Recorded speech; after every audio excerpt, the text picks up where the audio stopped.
Aula de número 10. Nessa aula nós vamos estudar o artigo 8º e no artigo 8º nós temos aqui as características da cláusula compromissória, a nossa querida cláusula compromissória. Já podemos conversar com mais carinho com ela, né?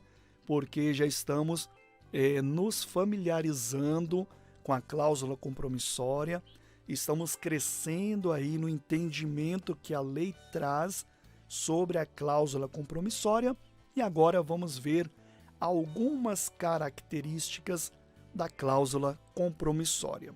Bom, vamos lá. Artigo 8º diz o seguinte, aqui a lei na íntegra, tá? No artigo 8º. A cláusula compromissória é autônoma. Então aqui a gente já tem uma informação essencial para entender o que é a cláusula compromissória, ou seja, entender suas características, né?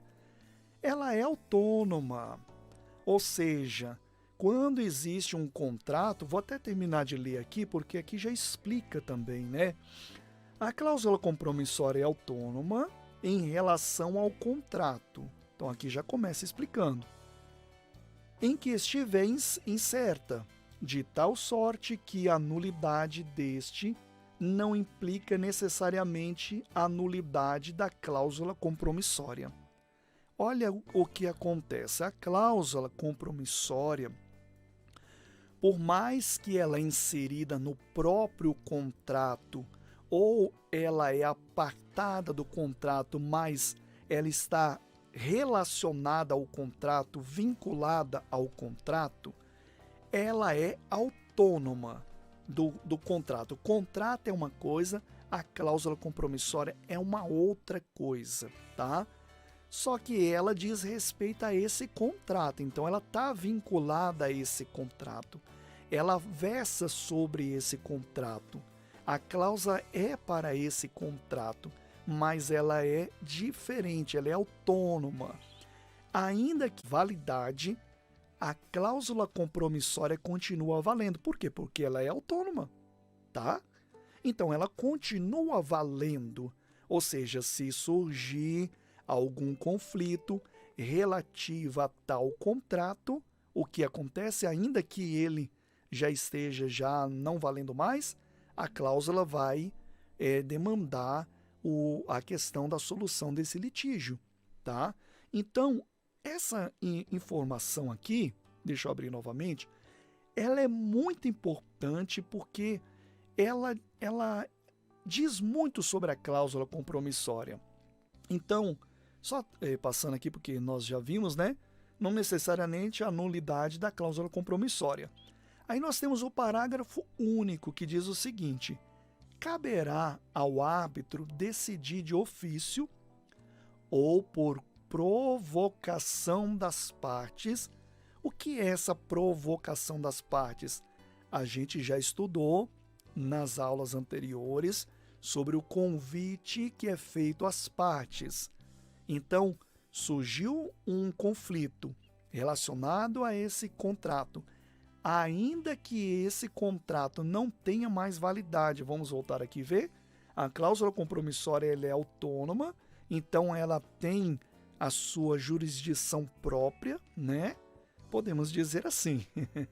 Em relação ao contrato, ela é autônoma, em que estiver incerta, ela está lá, mas ela é autônoma. Ou ela está apartada, que diz respeito ao contrato, ela é autônoma.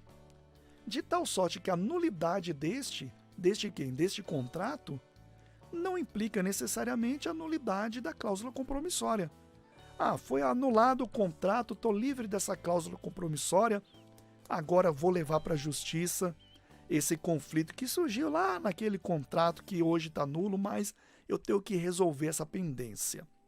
O que acontece? Essa pessoa vai até a justiça comum e aí, o conflito é relativo a esse contrato? Mas o contrato não vale mais nada, tem uma cláusula aqui compromissória? Nananina não. Vai voltar e vai solucionar na arbitragem. Inclusive a parte que foi ali, né, que ela foi ali, se está se sentindo prejudicada porque a outra parte não quer resolver o conflito na arbitragem, ela poderá convocar o árbitro, né? E aí o árbitro, caberá a ele decidir de ofício ou por provocação das partes. Ou seja, ele pode decidir de ofício ou pode fazer um convite às partes. Convite de que maneira? A gente já viu nas aulas passadas, né? Por telefone, por postal, pelo WhatsApp, pelo Telegram, que seja, tá? E aí então, para fazer o quê? As questões acerca da existência, validade, eficácia da convenção de arbitragem e do contrato que contém a cláusula compromissória. Então, este árbitro agora, ele está tendo um papel importante. Cabe a ele. Por que cabe a ele? Porque ele já deu aceite lá na cláusula compromissória. E essa cláusula compromissória aqui, ela está cheia. Por que ela está cheia? Porque a lei está falando dela que as questões relativas existentes aí nesse contrato, ela tem a validade e a eficácia da convenção de arbitragem, ou seja, e do contrato. Ou seja, a cláusula compromissória deste contrato, ela é cheia porque ela já foi o quê? Convencionada. Se você falou convencionada, você já está começando a pegar, né? Como diz, a pegar o entendimento.